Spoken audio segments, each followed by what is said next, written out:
So if you had a crystal ball, you mentioned that sort of 3 to 5 year range, but if we're on the happy path and everything is going well as far as the reimbursements becoming permanent and people gaining traction, what is that sort of time frame where you think it's kind of a fully humming machine and we can get to that right equilibrium of the right reimbursement rate? Well, I think I think the next 3 to 5 years, you're going to see more and more programs launch and the bigger programs grow. And again, there's the first movers are there. I think you're going to see the fast followers quickly catch up. And again, we work with a lot of the line between the leaders who are continuing to find the new issues of massive scale, right? Thousands of patients a month in these programs, to the fast followers who are learning from their plowing the field for them, if you will. You're going to see a lot more fast followers start to catch up. I think you will also see a market shift to patients are going to start to expect this. And I know there are some negatives. There have been again, more anecdotal, frankly, than research driven, but there have been some examples of patients who've been a part of it or family members who've been a part of it and the implication it has on them and some of the challenges. I think it's incumbent on the healthcare organizations to make sure we are not forcing patients into this inappropriately. There are clinical populations it is great for. There are huge populations that love this. I mean, you talk to the big programs, they have just troves of patient testimonials about how they love the program. So I think we've got 3 to 5 years of the tide growing and the wave growing of this. And I think this is not a sales pitch. I think it justifies the need to move now and to move fast, because I do not believe the reimbursement will be permanently elevated. And so I think getting it now will enable you to build it when the revenue is there and to get through the learning curve when the revenue is there. I think within 10 years, you will see, and I know I'm getting a little bit far out, between 5 and 10 years, I'm kind of ignoring, I realize. But I think by 10 years out, you will have a differential pricing model for acute home hospital that I think will be and should be. It is less costly, frankly, and it will be at scale. And the more these programs scale, also the unit costs come down very quickly, right? The efficiency of your nurse routing or your care team routing, the more scale you have, the more touch points they can do more effectively. Right? You're running 2 patients, 3 patients a day in a metro area, you're spending most of your time in the car. You're running 1,000, you've got a lot more effective routing and scaling. So I think by 10 years from now, if the waiver extends 5 years, I think there will be a good discussion about it after that to say, should we do a differential? I think there are also hybrids somewhere in between.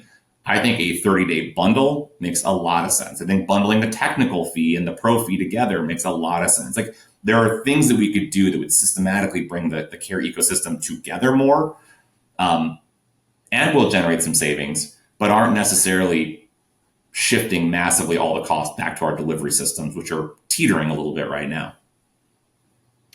Makes sense. It's been a thread throughout here, but is there anything else that you want to speak to as far as hospital at home and how it speaks to the larger concept of changing care delivery models? I know you've kind of touched on it a lot, but maybe there's anything else you want to tee up. Well, I just think hospital at home, it's kind of created a new market context for itself that works in fee for service that never did before.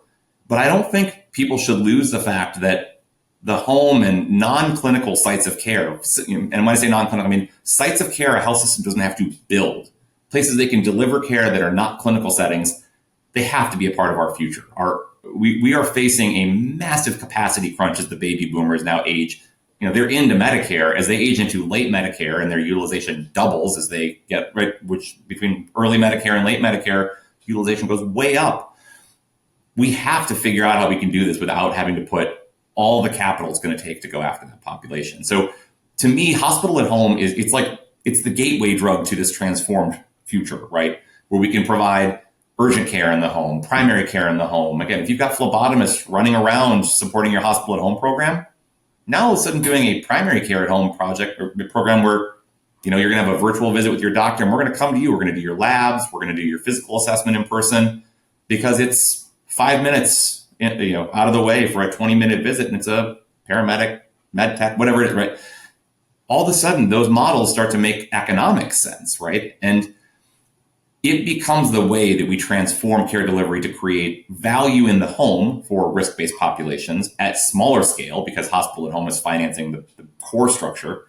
And ultimately, it portends this future that I fundamentally believe would lay down in traffic asserting, which is our future care delivery model will have a whole component of virtual care, a whole component of clinical setting-based care, and a whole component of care delivered hands-on, not in a clinical setting. And those three things working seamlessly, it has to be the solution to our problem. If we lean in on one or the other, or try to do it without any one of those three legs of the stool, it's not as good as it would be with the third leg. It's a great soundbite. I love that. And you heard it here first. He's willing to lay down in traffic for this. Thank you for joining us today on Elevate Care. If you found this episode valuable, please consider sharing it with a colleague and subscribing to our show on your favorite podcast platform. You can learn more about this episode and our show on our website at amnhealthcare.com, and follow us on social media to stay updated on new episodes and the ever-changing world of healthcare.